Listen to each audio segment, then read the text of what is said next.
പണിതിട്ടും പണിതീരാത്തൊരു ആശുപത്രിയുണ്ട് ഇടുക്കി ജില്ലയിൽ. രാജാക്കാട് ഗ്രാമപഞ്ചായത്തിലെ ഹോമിയോ ആശുപത്രിയുടെ കാര്യമാണ് പറഞ്ഞു വരുന്നത്. നിർമ്മാണം ആരംഭിച്ച 4 വർഷം പിന്നിട്ടിട്ടും എങ്ങുമെത്താത്ത ഒരു ആശുപത്രി കെട്ടിടമെന്ന് നാട്ടുകാർ പറയുന്നു. പണികൾ എന്ന് പൂർത്തീകരിക്കുവാൻ സാധിക്കുമെന്ന് കരാറുകാരനോ പഞ്ചായത്ത് അധികൃതർക്കോ നിശ്ചയമില്ലാത്ത ഒരു കെട്ടിടം. ഒച്ചയിഴയുമല്ലോ ഇതിലും വേഗത്തിലെന്നാണ് പ്രദേശവാസികൾ ചോദിക്കുന്നത്.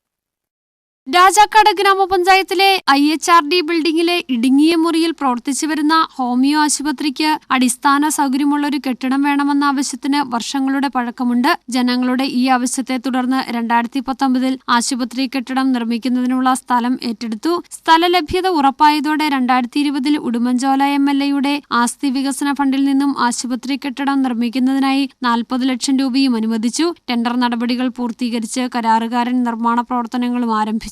എന്നാൽ നിർമ്മാണ പ്രവർത്തനം ആരംഭിച്ച് 4 വർഷം പൂർത്തിയായിട്ടും ആശുപത്രി കെട്ടിടത്തിന്റെ അവസ്ഥയ്ക്ക് യാതൊരു മാറ്റവുമില്ല. രാജാക്കാട് ഹോമിയോ ആശുപത്രിക്കൊപ്പം നിർമ്മാണം ആരംഭിച്ച സമീപ പഞ്ചായത്തുകളിലെ ആശുപത്രി കെട്ടിടങ്ങൾ നിർമ്മാണം പൂർത്തീകരിച്ച് പ്രവർത്തനം ആരംഭിച്ചു.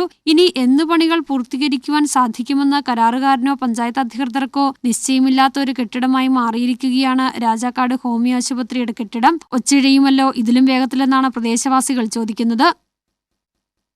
രാജാക്കാട് പഞ്ചായത്തിൽ സർക്കാർ ഹോമിയോ ആശുപത്രി അനുവദിച്ചെന്നും പറഞ്ഞ് കൊട്ടിഘോഷിച്ചുകൊണ്ട് നടന്ന LDF, രാജാക്കാട് പഞ്ചായത്ത് ഭരിക്കുന്ന LDFും ഈ ആശുപത്രിയുടെ പണിയൊന്ന് പൂർത്തീകരിച്ച് ഇതിൻ്റെ പ്രവർത്തനങ്ങൾ പൂർത്തീകരിച്ചുകൊണ്ട് ഇതിൻ്റെ ഉദ്ഘാടനം നടത്തുവാൻ ഇതുവരെ തയ്യാറായിട്ടില്ല.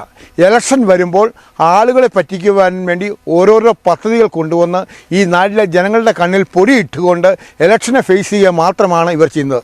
അല്ലാണ്ട് LDF ഈ നാട്ടിലെ ജനങ്ങളുടെ ഉന്നമനത്തിനോ അല്ലെങ്കിൽ ജനങ്ങളുടെ ആവശ്യത്തിന് വേണ്ടിയോ അല്ലെങ്കിൽ ഈ നാടിൻ്റെ വികസനത്തിന് വേണ്ടിയോ ഒന്നും ചെയ്യാറില്ല. അതുകൊണ്ട് എത്രയും പെട്ടെന്ന് ഈ ആശുപത്രിയുടെ പണി പൂർത്തീകരിച്ച് അതിൻ്റെ ഉദ്ഘാടന നടപടിയിലോട്ട് മുന്നോട്ട് പോകണമെന്നാണ് ഒരു പൊതുപ്രവർത്തന നിലയിൽ എനിക്ക് പറയാനുള്ളത്. ആശുപത്രിയുടെ കരാറുകാരൻ തന്നെയാണ് പഞ്ചായത്ത് കെട്ടിടം നിർമ്മിക്കാനും കരാർ ഏറ്റെടുത്തിരിക്കുന്നത്. ഇതിന്റെ അവസ്ഥയിലും മാറ്റമൊന്നുമില്ല. 4 വർഷമായി പഞ്ചായത്ത് കെട്ടിടവും കോൺക്രീറ്റ് തൂണിൽ തന്നെ നിൽക്കുകയാണ്. ഉടനെ പൂർത്തീകരിക്കുമെന്ന അധികൃതരുടെ വാക്കുകൾ നീളുകയാണ്. ന്യൂസ് ബ്യൂറോ, രാജകുമാരി.